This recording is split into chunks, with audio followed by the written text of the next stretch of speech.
Boa noite a todos, minhas irmãs e meus irmãos. Sexta-feira, 8 da noite, momento de estudo, de reflexão do Evangelho e da doutrina espírita na nossa casa em torno do Mestre.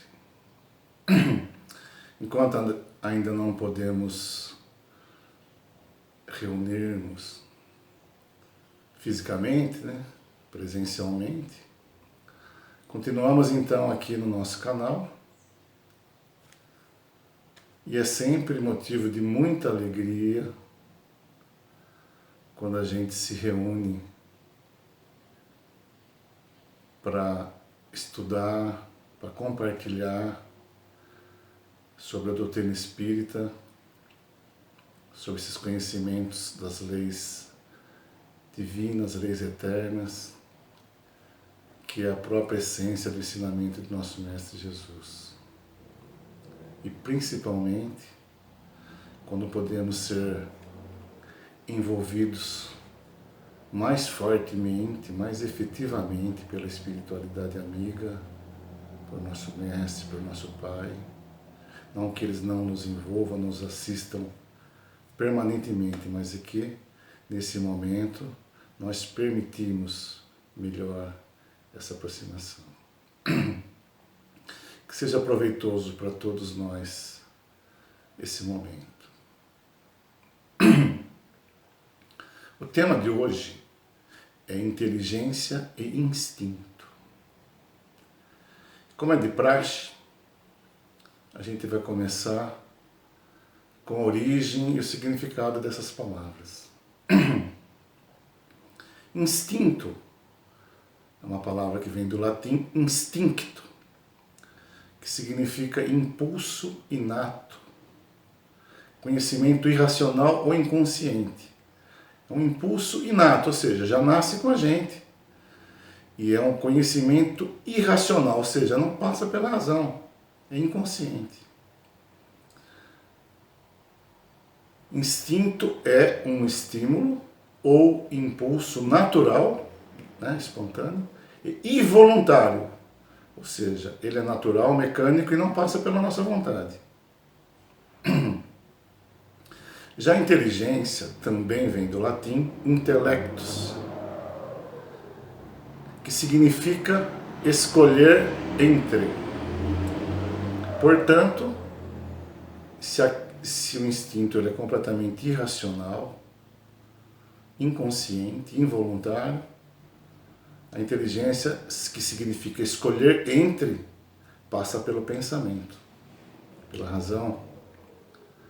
Então a inteligência é essa capacidade que o espírito tem de pensar, conceber, formar novas ideias, novos conceitos, aprender, refletir, raciocinar e agir.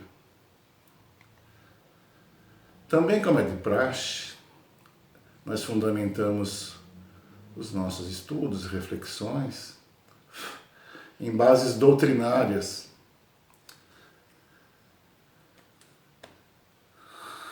nas obras de Kardec, as obras básicas de Kardec, e também desses espíritos que nos auxiliam através de médiuns como Chico Xavier, Divaldo, entre outros. Então a gente vai encontrar esse tema instinto e inteligência em duas obras de Kardec, na Gênese e no Livro dos Espíritos.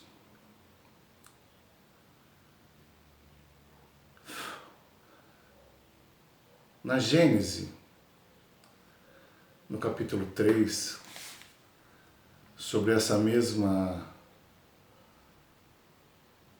mesmo título, Inteligência e Instinto, no item 11, Kardec diz o seguinte: o instinto é a força oculta que solicita os seres orgânicos, os atos espontâneos e involuntários, tendo em vista a conservação deles. Ou seja, é uma força oculta, não se sabe de onde vem, que faz com que todos os seres orgânicos, não só nós humanos, mas também animais e vegetais, tenham atos espontâneos e involuntários, ou seja, atos naturais que acontecem contra a vontade, de uma maneira mecânica, tendo em vista a conservação deles, diz Kardec, ou seja, sempre em função da conservação da vida, da manutenção da vida. E ele continua, nos atos instintivos não tem reflexão, não tem combinação, nem premeditação. A gente não planeja, não pensa. É assim que a planta procura o ar, procura a luz, procura com as raízes na terra a água, seus nutrientes. É assim que uma flor se abre e fecha conforme a sua necessidade, que as plantas trepadeiras se enroscam em torno daquilo que lhes serve de apoio, ou então, né, se agarram com as gavinhas, aquelas garrinhas que elas têm, né, para se prender. Continua Kardec. É pelo instinto que os animais são avisados do que convém ou prejudica eles, que buscam conforme a estação do ano os climas propícios, que constrói sem ensino prévio nenhum, sem ter aprendido, com mais ou menos arte, né, segundo as espécies, leitos macios e abrigos para sua família, seus filhotes. Armadilhas para apanhar a presa, para se alimentar. É pelo instinto que eles manejam habilmente as armas ofensivas e defensivas de que são providos. Pelos instintos que se aproximam pelo sexo, no cio, né? Que a mãe choca os filhos e esses procuram ser materno. O homem só no começo da vida é dominado completamente pelo instinto, como a criança, né, faz nos primeiros movimentos. Quando toma alimento, quando grita, chora para mostrar suas necessidades, quando imita o som da voz, quando tenta falar e andar.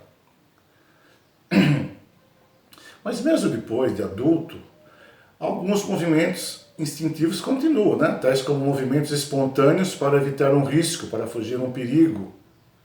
Se alguém joga um objeto em nossa direção, nós não paramos para pensar se vai acertar ou não, se é macio ou não. A gente automaticamente desvia.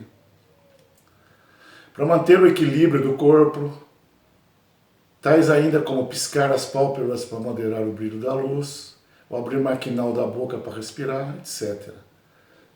O próprio funcionamento do nosso organismo físico, né, todos os órgãos funcionam instintivamente para a manutenção da vida, sem a nossa participação, sem a nossa vontade. E aí ele vai falar da inteligência no item 12.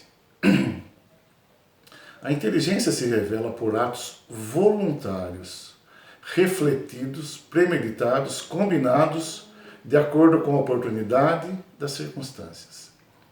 Se o instinto é completamente involuntário e irracional, não se pensa, não se tem vontade, a inteligência é o contrário. São atos que são revelados pela nossa vontade e pela nossa reflexão, pelo nosso planejamento e de acordo com a nossa necessidade e circunstâncias. Continua Kardec, é incontestavelmente um atributo exclusivo da alma. Todo ato maquinal é instintivo. O ato que denota reflexão, combinação, deliberação, escolha, né, é inteligente. Um é livre, o outro não é. O instinto é guia seguro que nunca se engana.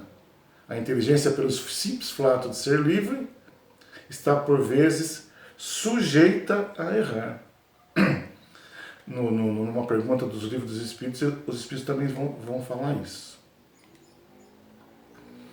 Então vamos agora ao que temos, Kardec nos traz nos livros dos Espíritos. Na pergunta 73, ele pergunta: o instinto independe da inteligência? Ou seja, ele é independente da inteligência? E os Espíritos respondem: precisamente não. Porque o instinto é uma espécie de inteligência. É uma inteligência sem raciocínio. É por ele que todos os seres provêm as suas necessidades. Então, uma inteligência instantânea, é uma espécie de inteligência, mas não tem raciocínio, não tem pensamento. E interessante, e é através do instinto que todos os seres, seja do mundo animal, vegetal, mineral, provêm as suas necessidades.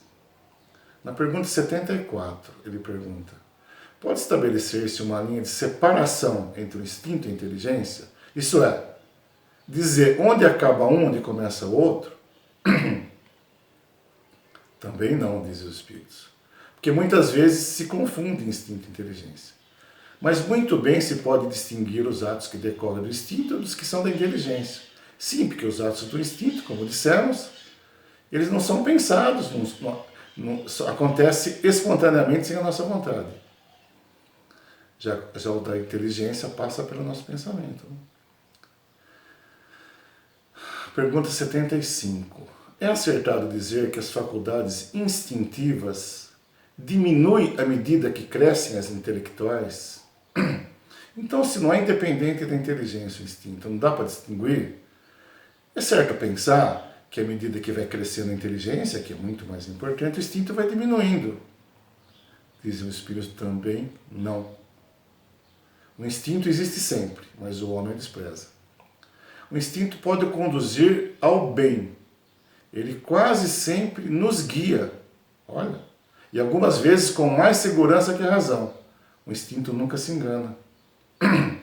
Porque o instinto é a herança de toda a nossa vivência, desde o começo nosso como espírito, passando por todas as experiências de vida, de sobrevivência.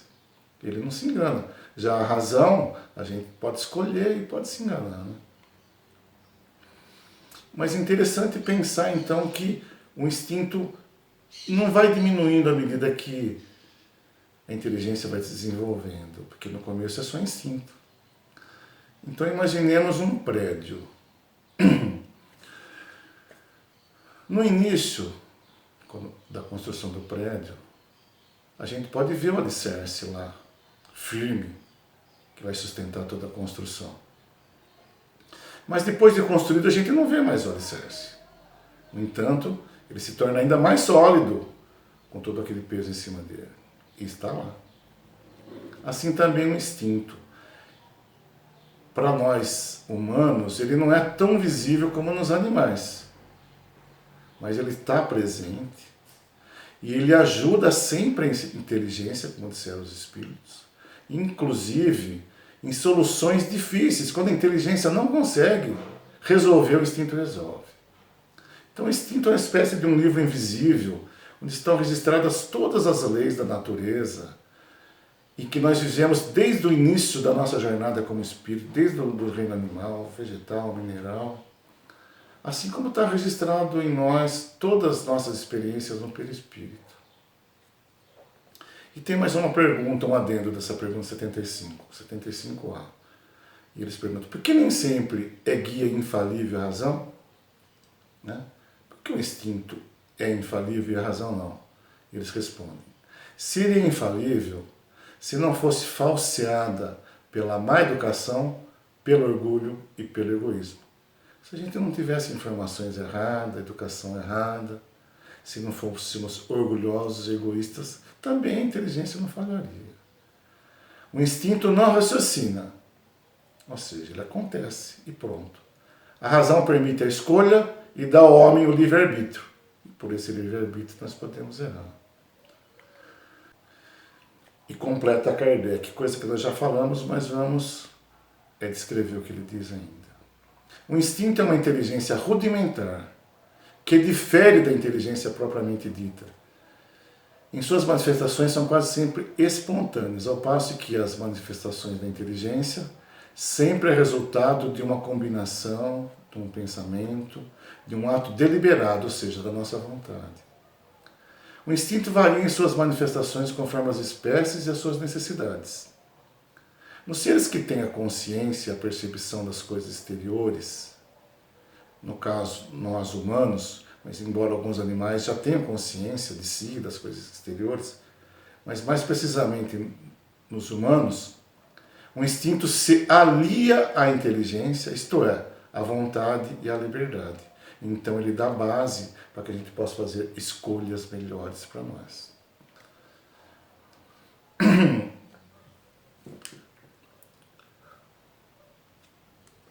Então, resumidamente,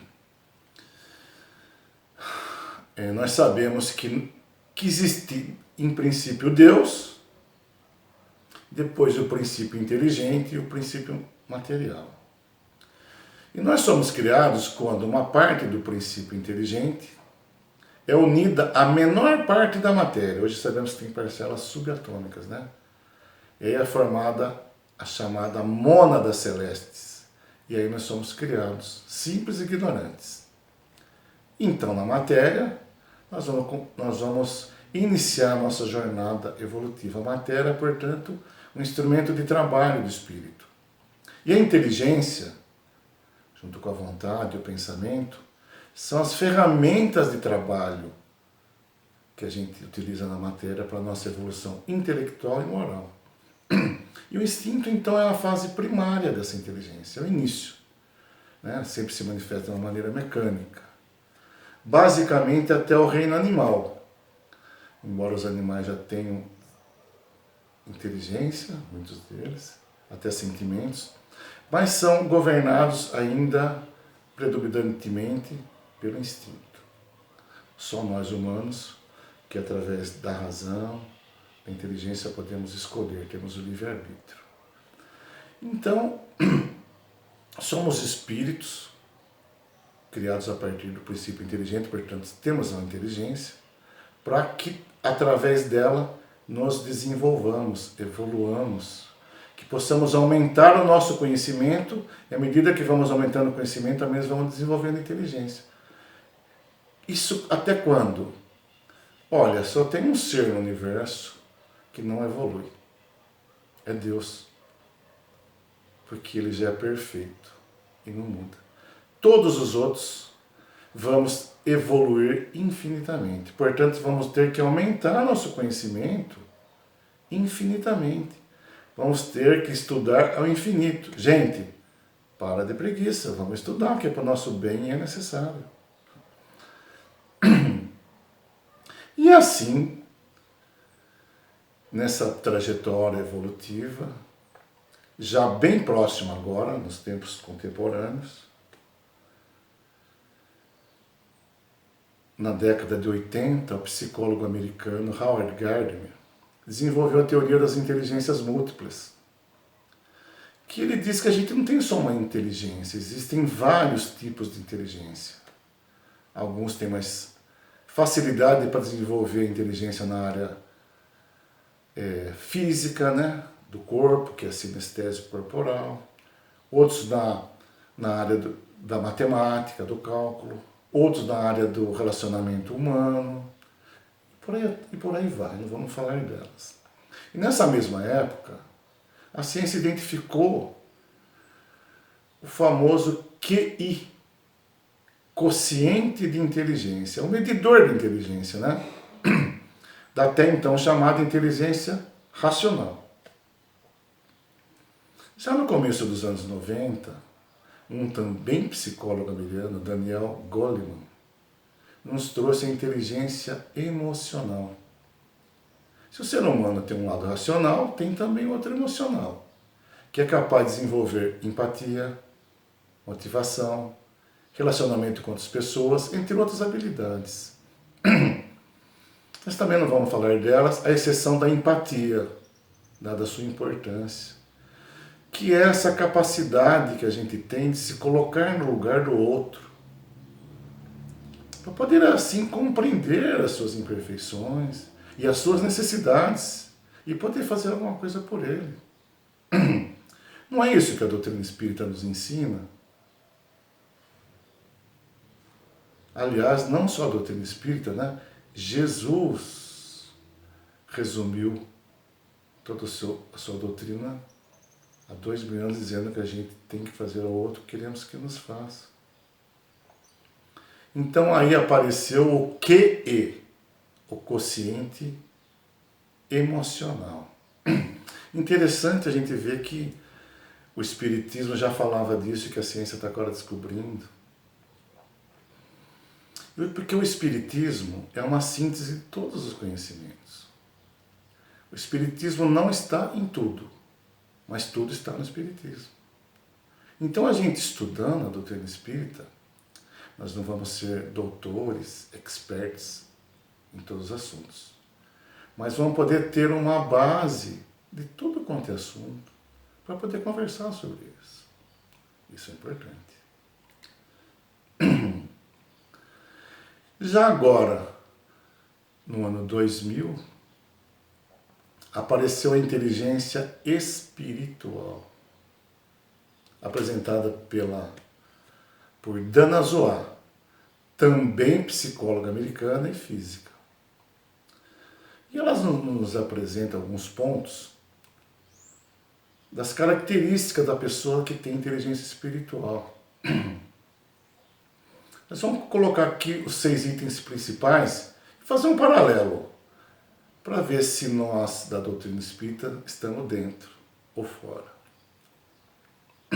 Primeira coisa, ela diz que as pessoas que têm inteligência espiritual buscam o autoconhecimento.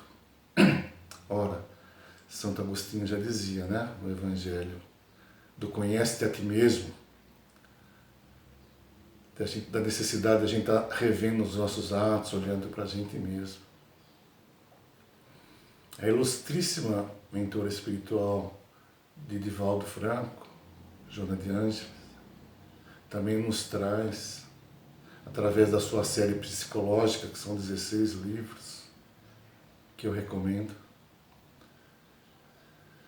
as bases da psicologia analítica do ilustre também psicólogo suíço Carl Gustav Jung, onde nos dá ferramentas e meios para que a gente conheça quem nós realmente somos. Não somos essa pessoa que a gente está vendo agora, essas personas. E nos dá meios para que a gente, em se conhecendo, chegue ao self, como ela chama, que é esse nosso eu interior, esse eu divino, que nós todos temos que deixar aflorar. Segundo ponto da pessoa que possui inteligência espiritual, diz Dana Zohar, ela é idealista e crê na vida. Estamos dentro. A base da doutrina espírita é a imortalidade da alma, a vida eterna, essa evolução constante, de acordo com o nosso merecimento. Portanto, sempre crer e valorizar a vida. Até para aqueles que não creem. Suicídio, jamais. Possui inteligência espiritual, diz ela, pessoas que enfrentam desafios e utilizam esses desafios em seu favor. Não é isso que a doutrina espírita nos ensina? Que Deus é misericórdia, mas é justiça. Então, nos deu a vida eterna com todas as possibilidades, nos dá de seu amor, mas é fundamental que a gente aprenda da justiça, para que a gente conquiste a nossa evolução. Então, tudo o que acontece, sabemos que é fruto de nossos próprios atos, consequência de nossas próprias escolhas. E isso vai fazer com que a gente, enfrentando, façamos de uma maneira melhor, conquistemos uma situação melhor para nós mesmos. Quarto, pessoas com inteligência espiritual acreditam na diversidade da vida como fonte de beleza e aprendizado. Não é isso que aprendemos? Que tem vida no universo todo. Infinitos tipos de vida que nem sonhamos. E mesmo entre as da mesma espécie não tem 2 seres iguais. Todos são diferentes. Existe individualidade. Olha que coisa linda e rica. Né? E é daí a fonte não só de beleza, mas do nosso aprendizado. 5. Pessoas com inteligência espiritual possuem independência de pensar e agir. Quanto tempo não agimos e não pensamos? Por imposições externas, por ideias da família, da sociedade. Quantos não estão assim até hoje? Mas a doutrina espírita nos liberta. Não que não nos importemos com o que a sociedade pensa exige, necessite as pessoas. Mas sabemos que somos nós os construtores do nosso destino, que depende de nós, que está dentro de nós. Então, a doutrina espírita é uma doutrina de libertação, não de sofrimento, que nos esclarece que somos espíritos imortais, cidadãos do universo, que estamos aqui hoje com esse nome, com esse corpo, nesse lugar, com essas pessoas. Mas onde estivemos ontem? Onde estaremos amanhã? E finalmente, diz Dona Zoá, pessoas com inteligência espiritual são pessoas sensíveis, fraternas e compassivas.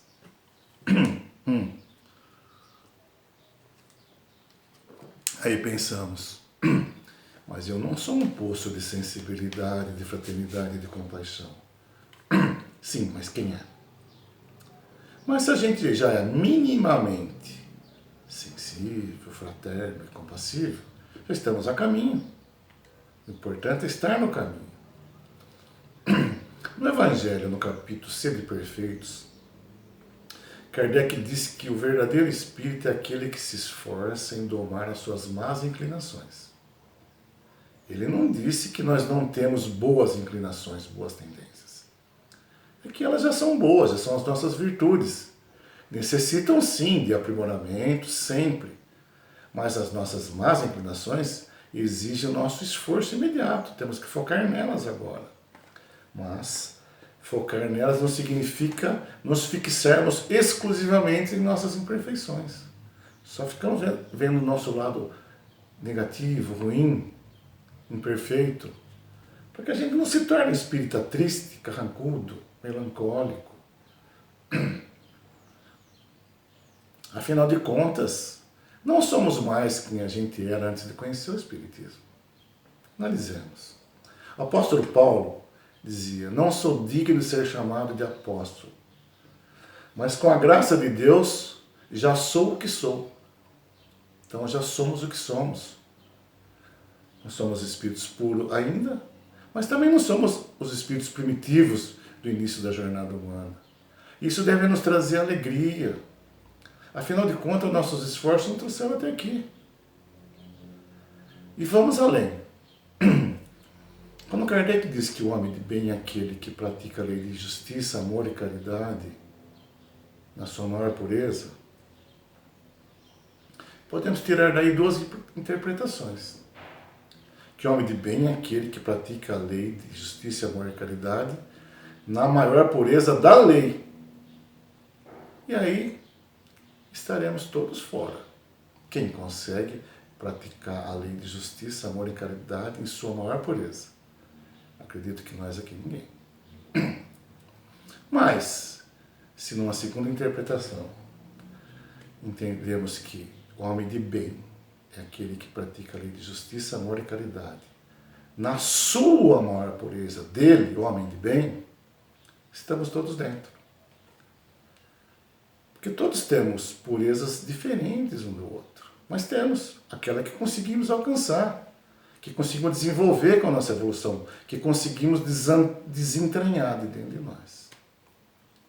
Portanto, devemos nos sentir todos criaturas de bem.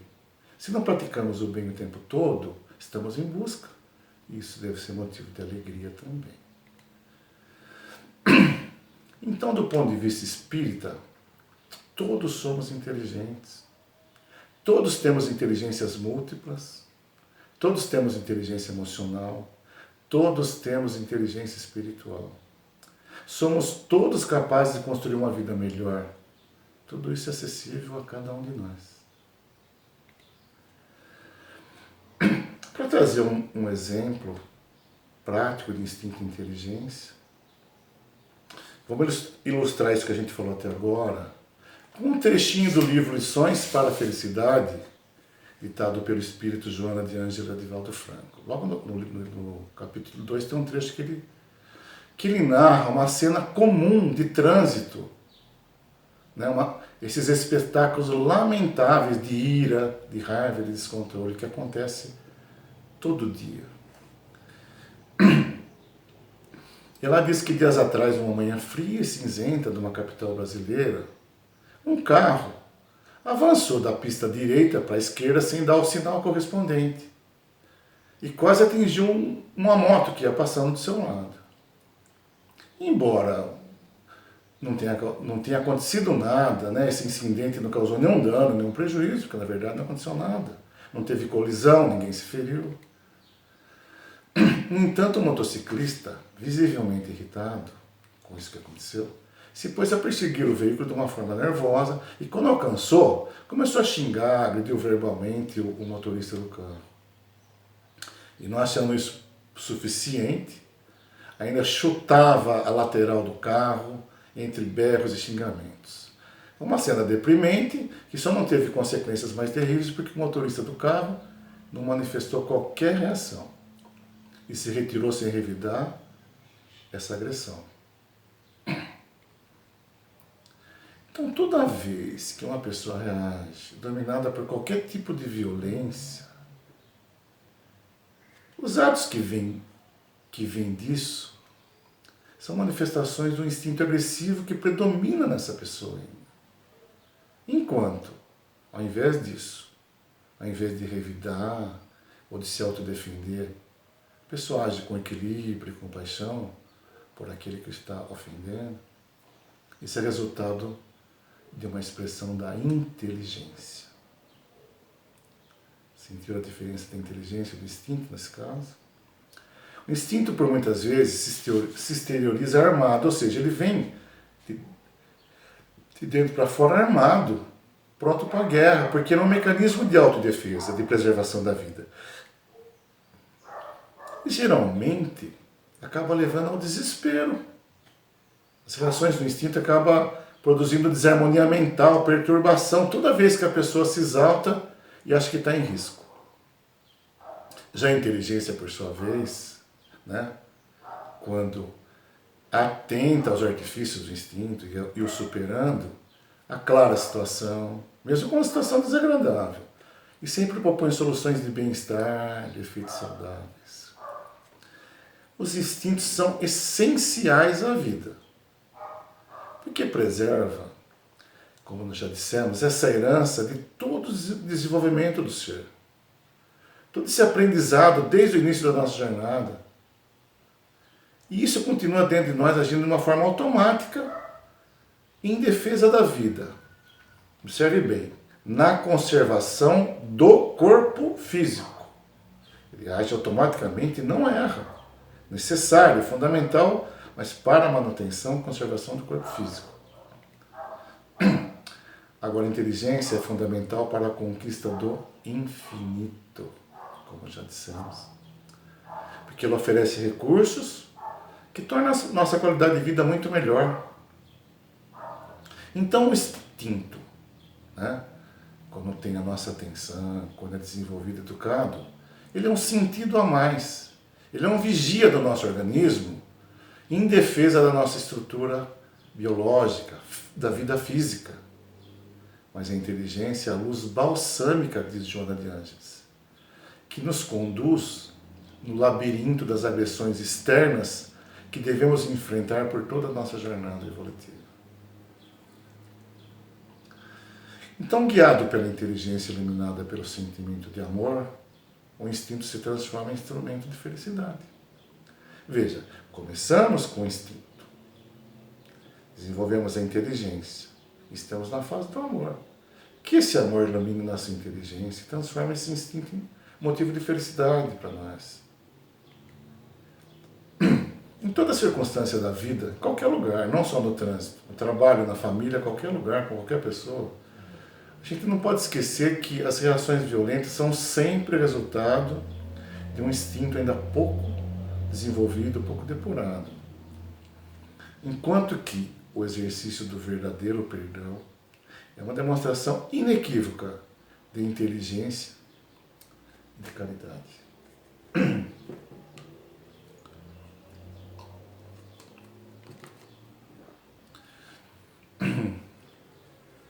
Simplesinho assim hoje, mas esses conhecimentos, essas informações que a doutrina nos traz, assim como todas as outras, são importantíssimas, nos dão a oportunidade de colocar em prática, de vivenciá-las, conquistando assim uma vida melhor. Porque enquanto estamos estudando, praticando, estamos com esses pensamentos que naturalmente nos mantêm em sintonia com essa espiritualidade amiga que tanto nos ama e quer nos ajudar, com esse mestre tão generoso, sábio, profundo, a cuidar de cada um de nós, o nosso Pai, que antes de mais nada vive dentro de cada um de nós. E é sempre uma oportunidade, quando assim estamos amparados, sintonizados, de, embora imperfeitos, temos condições já de agirmos de uma maneira melhor, de servirmos no bem e de agirmos no bem de acordo com aquilo que já nos é possível. Fiquem com Deus. Boa noite.